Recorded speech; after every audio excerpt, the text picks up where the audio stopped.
What's up, Browns fans? Spencer German, Anthony Moeglin with you here as we get you ready for kickoff between the Cleveland Browns and the Minnesota Vikings from London, which is why we're doing this with Meg still at Ohio Stadium. I'm up late, whatever. We're making sure that we get this thing in because it's a weird start time, but we're excited Yeah. to be here. Excited to watch some football. Are you still doing your gathering with tea and crumpets there, Megs? Yes, we got 20 million people coming through. It finished, I think, with 25 million views. So everybody's welcome. I took the front door off my house. We've got tables set up. I got TVs outside, the whole nine, 25 million. Come on down. If you saw the tweet, you're welcome for tea and crumpets tomorrow morning. Well, I hope you didn't take your front door off while you were in Columbus, because I think there's probably gonna be a lot of people in your house when you get there We had now. pre-party started tonight. That's just rolling. People are rolling through. Rolling through. Hey, if there's one thing I know how to do, I know how to throw a party. Mom, you know that joke right there. So anyway. Well, anyway, I think we're actually doing this at a perfect time because right before we decided to jump on and do this, we got the update from Ian Rappaport of the NFL Network there that it sounds like Jack Conklin is going to play. Kevin Stefanski was hopeful of that when he spoke on Friday.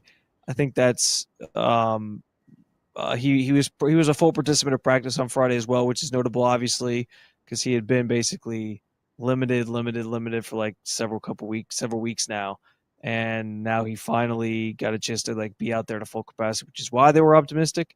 That optimism seems like it's going to be coming to fruition with him actually playing.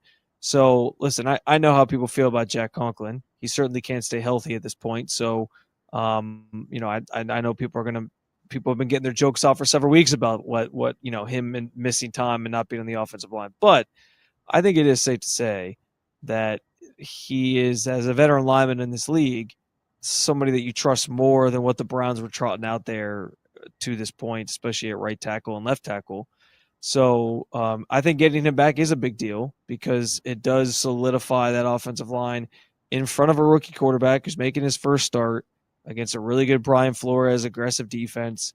And so I think that is important and big news for Gabriel and for the Browns as they get ready for this matchup with the Vikings. Yeah, I mean, and you think of that right tackle position in a traditional way. It's like, hey, that front side, that front side tackle, more so your run guy. But tomorrow, it's Dillon Gabriel's backside. And we all know the importance of having Yeah.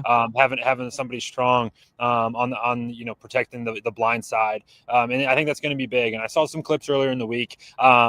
I'm cautiously optimistic about what we'll see out of Jack because that elbow was wrapped pretty tight, had a lot of gear on it, and he was still fairly ginger. When getting in his stance and getting out of his stance. Obviously, they wouldn't put him out there if he wasn't able to at least try and play. I think it's a good sign, but one that like I wouldn't be surprised midway through the first quarter where it's like Jack Conklin's been ruled out for the rest of the day. Like I think that's on the table tomorrow, but still a good sign that he's going to try to give it a go tomorrow morning. Yeah, listen, definitely the blind side part of this is an important one. The fact that is Dillon Gabriel's blind side.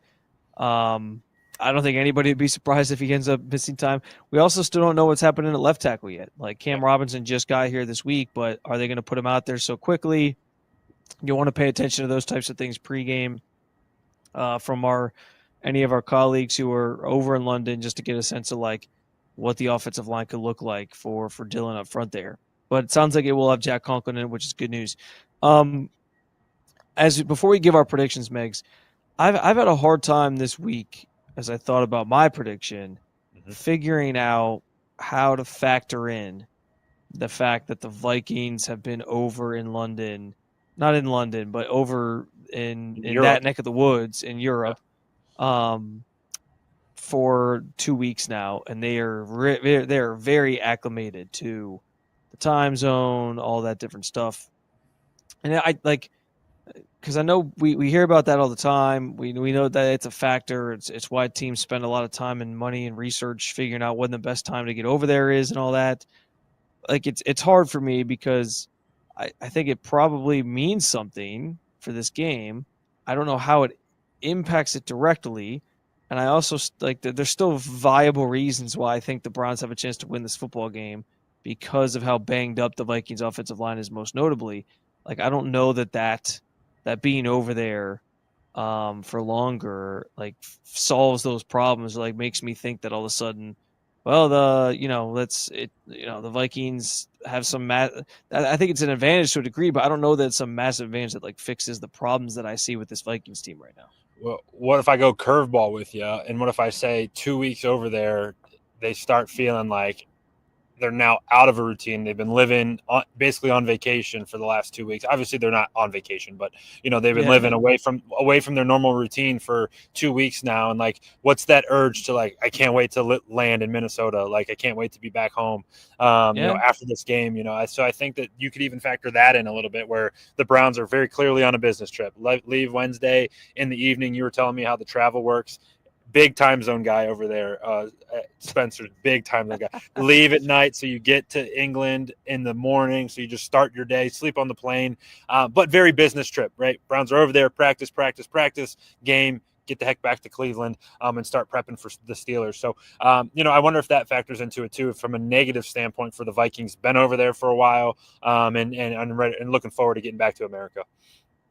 Yeah, it's an interesting question. I like that perspective a little bit. I'm sure there is some anxiousness to get back home for sure, but I just can't move off of the fact, and I don't know, maybe I'm putting too much value on this specifically, but Vikings are missing 3 starters on their offensive line: Donovan Jackson, Brian O'Neill, and Ryan Kelly, who are all out for this game, as we know.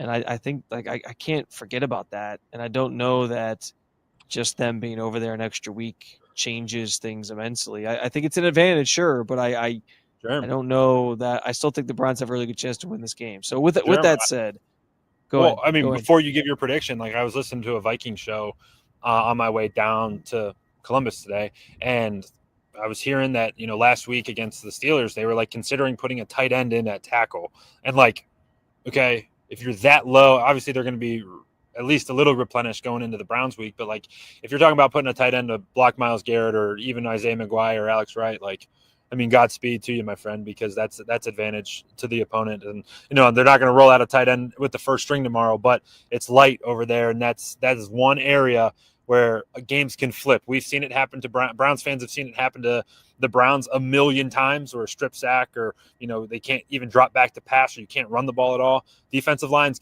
that's one position group that can flip a game consistently, and the Browns have a huge advantage going into tomorrow. Yeah. Listen, it's the strength of their team, and so I think it absolutely factors into this game.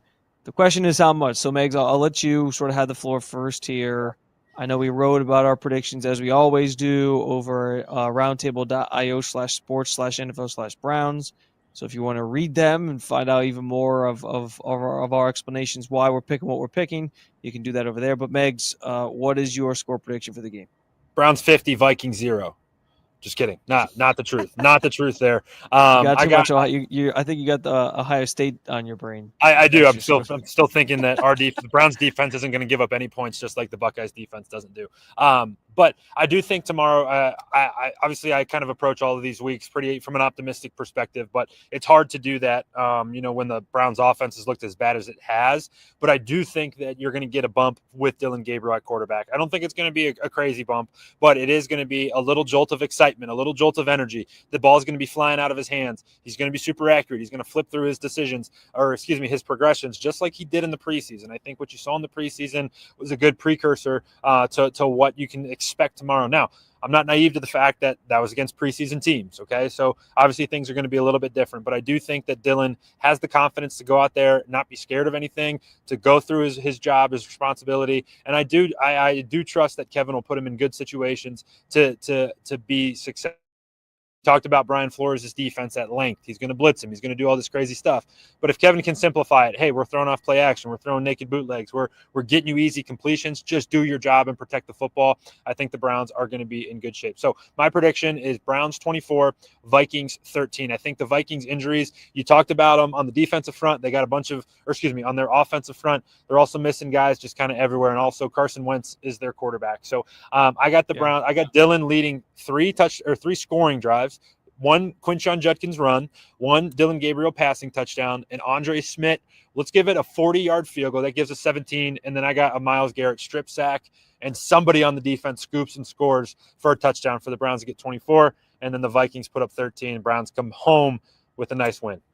Well, you sort of stole my thunder a little bit because my biggest prediction for this game is why I'm picking the Browns to win, and why and it sort of is the baseline of why I have another bold prediction, which yours is even bolder than mine because I think the Browns are going to score 20 points in this game.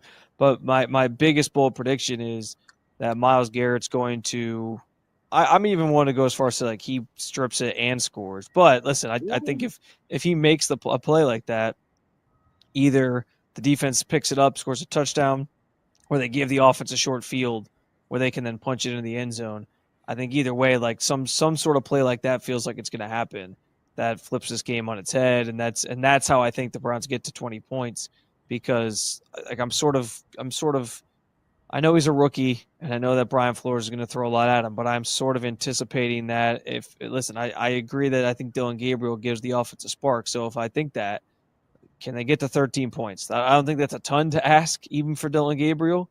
In this offense, they've gotten to 13 points before. I think it should be a little bit easier to get there. So I'm saying 20-14, Browns win. I'm not one to go quite to 24, but the streak of games without scoring 20 points, I think could come to an end, and I think it's gonna be the defense that kind of inspires it with a big defensive play. So we're on the same page with this to a degree. Sure. What's you get one guy who's going to be the biggest beneficiary of Dillon Gabriel tomorrow?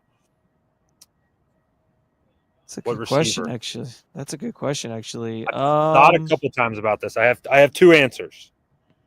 Okay. I'll go first. I think one option, I think, is David Njoku. I think rookie quarterbacks, young quarterbacks love tight ends. Okay, love throwing to the tight ends. I think that I think for David, he's been very quiet all year, and obviously kind of in the shadow now of Harold Fannin. So I think David is potentially a big beneficiary of it, and then I think Isaiah Bond is the other option because we've seen a lot now of kind of trying to force feed Jerry Jeudy, and Joe hasn't been all that great, and Isaiah's had a couple catches, but I do think one of the things that Dillon's going to be able to do when I talk about getting through progressions. Hey, if one guy's not open, he ain't going to force it. He's going to snap his hips and get through his reads. And I think Isaiah Bond has some potential tomorrow to pop a little bit. Yeah, I actually think my biggest answer was going to be Isaiah Bond simply because he's going to be the number 2 wide receiver tomorrow. Obviously without Cedric Tillman.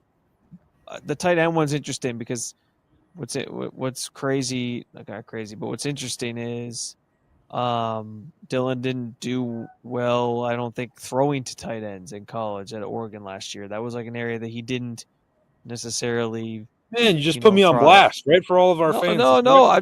I'm just saying in general, like that wasn't like something that he did a lot. So not that you're wrong, like it can't happen. I just think it's interesting but I do think you're right. Like he'll look to the tight end as like a safety net. So I could definitely see that. It's something that's got to give there, I guess, to a degree. But I'm interested to see that as well. But I guess I would say probably Isaiah Bond because he's going to be the number 2 wide receiver, has a chance to maybe benefit the most from Dillon playing under center. But yeah, we'll see. I think they're going to try to keep it pretty simple for him. I think they're going to see some rollout stuff, some levels concepts that make it easy for a rookie to sort of see the field. But we're both predicting the Browns win, so. Whether we like it or not, they fly back across the pond there with a 2-3 record. Thinking playoffs. And I. Thinking playoffs too. They're thinking about the playoffs on the way home. You're going to string together a couple wins if tomorrow goes well. Yeah, and they get to play the Steelers team Patriots that the division is conceded to in Pittsburgh when they get back. So we'll see. Anyway, guys, we appreciate you hanging out with us here pregame for this conversation. We will obviously be back with you post-game to talk some more. Right here at this channel, if you haven't subscribed already, make sure you do. We'll have you covered with everything that plays out and unfolds afterwards. And hopefully we'll be talking about a Browns win. But with this offense, you just never know. So you never know. We'll try to keep it positive. That's why our predictions are good. Make sure you get over to Roundtable. Get over to the site right below us. It's linking right there. We're gonna have a live. We're gonna have a live feed going during the game. So we'll be interacting. Spence will be in there. I'll be in there. Big plays, bad plays, good plays, up and down, whatever it is, injuries. We'll be reacting to it all. So get in there, comment along with us. Tell me, you hate whatever about our shows or whatever it may be. Tell us what you love, but get in there and interact with us. It's going to be a lot of fun, and it should be exciting. Yeah, roundtable again, .io/sports/NFL/Browns. Save it. Don't say it. And you want to make sure you go to the community section. We'll be in there all throughout the game, sort of doing like a live stream or a live sort of feed. So, yeah, it's a good call by Megs to plug that. We'll talk to you during the game. We'll talk to you after the game. Until then, keep on following along with all things Cleveland Browns with the Cleveland Browns Roundtable.